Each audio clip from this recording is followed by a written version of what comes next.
Hey, everybody, welcome back to another episode of Philly and the Brain Slow Travel. I'm Phil. And I'm Denisia. And in today's episode, we're going to introduce you to the brain. Last episode, you learned a little bit about Philly and how my career, 25 years as an international flight attendant, has prepared us for this slow travel life. But today, we're going to be talking to Miss Denisia about what?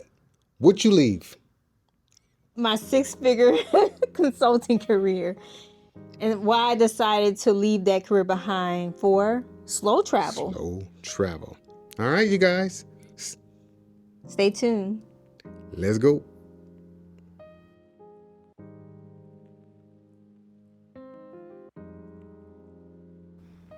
I was born and raised in a small town called Port Arthur, Texas. Most of you guys might not have heard of that city before. It is that small. At 19, I became a mom. Life wasn't easy. I faced a lot of challenges and responsibilities early on. But one thing I always had was drive. I refused to let my circumstances define me. I worked my way through college, earning both my undergraduate and graduate degrees, while raising my son and figuring out life one step at a time. Looking back, those were the years that shaped my resilience, my faith, and my work ethic. No joke, you guys. The brain is one of the hardest working, most loving, caring people I've ever met. And that's why we're together. So, yeah, she is absolutely the most resilient person I've ever met. Thank you, babe. That means a lot to me. Please do not don't allow me to get emotional on this recording. That was very sweet. So I started my career in the healthcare industry, guys, and later transitioned into the tech field where I spent the last 12 years of my career. I built a successful career as a Workday consultant, working with Fortune 500 clients, leading projects, and helping organizations improve their systems. I even reached management level, but I realized I didn't want the stress that came with it. What I loved most wasn't just solving complex problems. It was mentoring others, coaching consultants, and helping them grow in their own careers.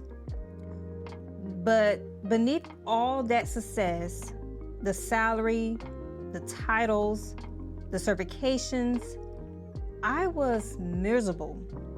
I was burnt out, overworked, and disconnected from myself. You guys, this is so true. I would just bring her food to the office 3 times a day because she'd be in there 12 hours. So I witnessed it firsthand. The burnout was real.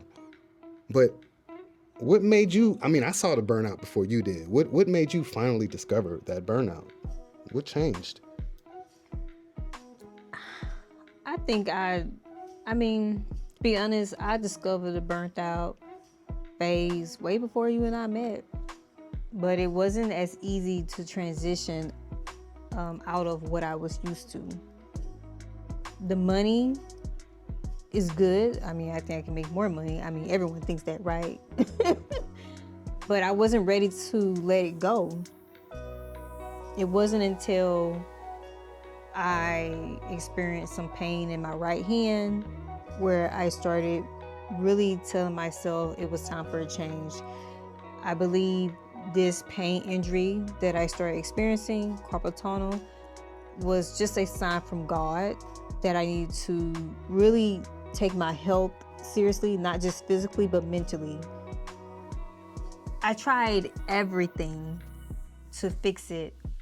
I got my real estate license, learned investing, even got licensed as a life insurance agent.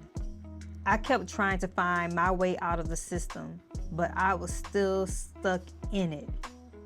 Eventually, I started contracting, working independently, thinking freedom would come from being my own boss.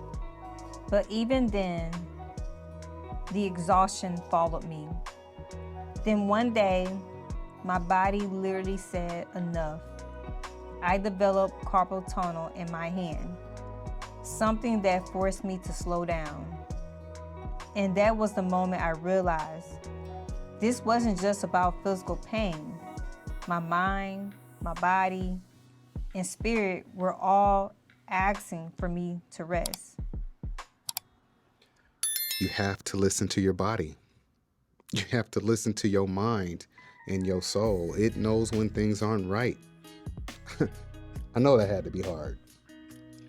Yeah, letting go was the hardest thing I ever had to do. And as you can tell, I still struggle with it. And the reason why I'm emotional about it is because the way I was raised and seeing my mom struggle with 7 kids and not wanting that to be me. And struggling as a young mom myself with my son. And my son had disabilities, so I really was pushing hard to get an education because that was my only way out to have a better life, what I consider a better life for us. And I did. But when you're a self-driven individual like myself, who's very hardworking, you constantly try to improve yourself, even when there's nothing wrong with you. I had to tell myself a lot of times you're doing everything right, and I never thought that it was enough. I'm getting to that point where I think it's enough. I've done enough. I had 5 certifications, which I still have.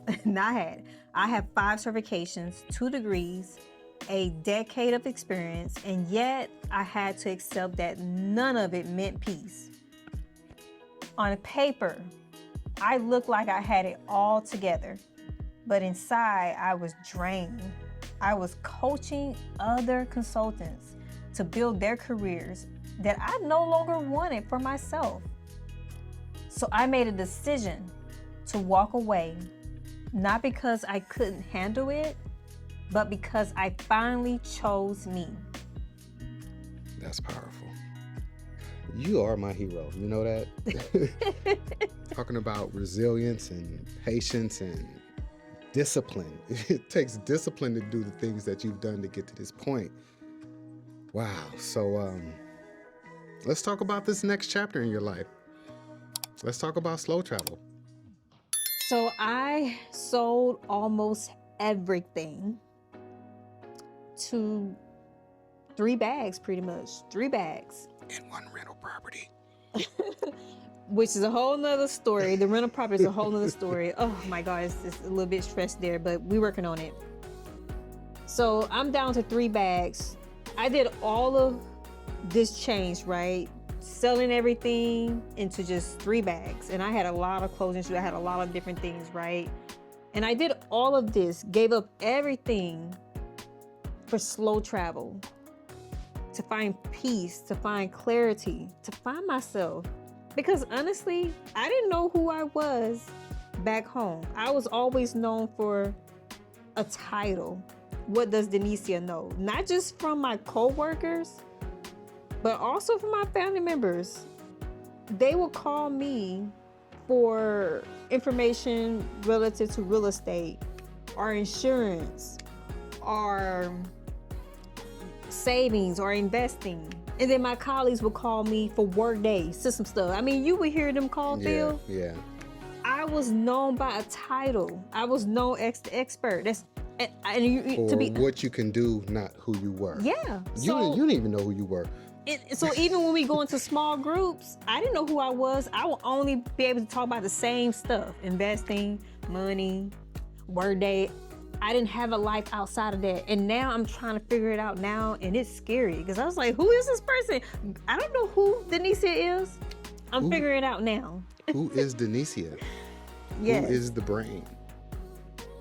This journey isn't always glamorous. Some days are confusing.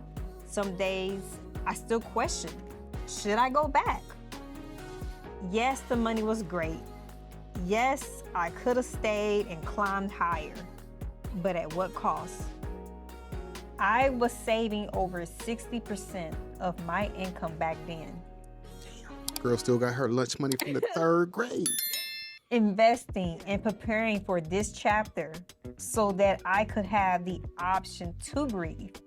And that's very important because there are many times in my life where I was able to take months break from work. That just kind of gives you an idea of how stressful the industry I was in. Mm-hmm. Freedom isn't free. It takes planning, sacrifice, and faith, but it's worth every bit of it.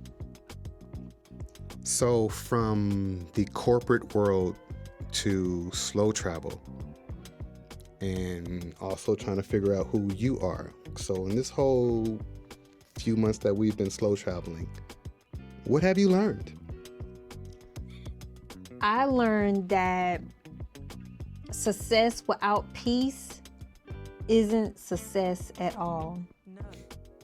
That's deep. In corporate America, I was constantly proving myself, especially as a Black woman in tech. I worked with leaders who didn't have half my experience, but I had to fight to be seen, to be respected, to be heard. Today, I'm done proving myself. I'm embracing who I am, not just what I can produce. I'm learning to live slowly, intentionally, and with purpose, and to trust that God's plan is always bigger than my comfort zone. So this is Denisia. This is me, guys. A woman who has left her consulting career to find peace, clarity, and freedom. While slow traveling. Yeah, while slow traveling. Yeah. Well, this is Denisia the Brain, you guys. I figure a little introduction of who we are will help you understand why we do what we do, why we chose to slow travel. All right? So do all the things, you guys. Comment, share, like, and subscribe. It really helps us out. It really helps the channel. And we're trying to hit those 1,000 subscribers. So yeah, help us out, guys. Go ahead, click that button. By you subscribing, liking, and commenting on the videos, it tells us that you want us to continue to create more videos like this. Yeah, it tells YouTube to push this out to other people. So we can't do this without you guys. Certainly cannot. So we definitely appreciate you guys, every last one of you. So y'all know what it is. Until next time, take care of each other. Love one another. Peace. Oh. Xin chao. Yeah, I was trying to get it out. Xin chao. Xin chao. How you gotta say thank you? Oh, come on. Xin chao. Oh, Lord. All right, y'all. Thanks for tuning in. Peace.